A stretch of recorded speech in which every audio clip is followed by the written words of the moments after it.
By extracting environmental DNA from water samples, researchers can find out exactly what is hiding beneath the surface. We had 5 labs around the world that were analysing the DNA sequence data. Early results start eliminating the usual suspects one by one. So, is there a plesiosaur in Loch Ness? Not that we can detect. Is there a giant catfish? Not that we can detect. But as the data racks up, the sheer quantity of DNA from just one creature shocks researchers. So what we find in our data is actually quite a large number of hits against eel DNA.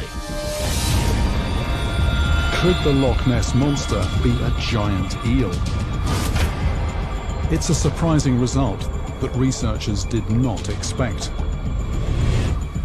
But there's no doubt that some intriguing Loch Ness monster sightings are distinctly eel-shaped.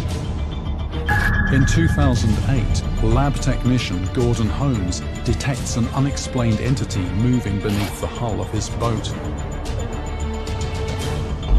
Just 1 year earlier, he caused a sensation when he released this footage of a long, thin creature around 45 feet in length, gliding across the water.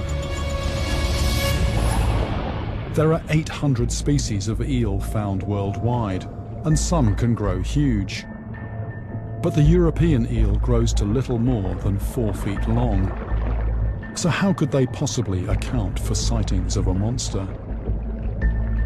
Scientists believe that the answer might lie in their biology. The life cycle of the European eel has been shrouded in mystery for centuries. But we now know that once they reach sexual maturity, they leave their freshwater homes and embark on a 3,000-mile migration to the Sargasso Sea. Normally eels would migrate to the sea to spawn and then they die. But it's possible that in rare instances, some eels may not develop sexually. Instead of migrating, they stay put, potentially living longer and growing into monsters. Could DNA results have exposed mutant eels hiding in plain sight? So there are mutations that result in very large body size. I think it's possible there may be a very large eel in Loch Ness. Supersized eels are within the realms of possibility. But for me, 45 feet long is too much of a stretch.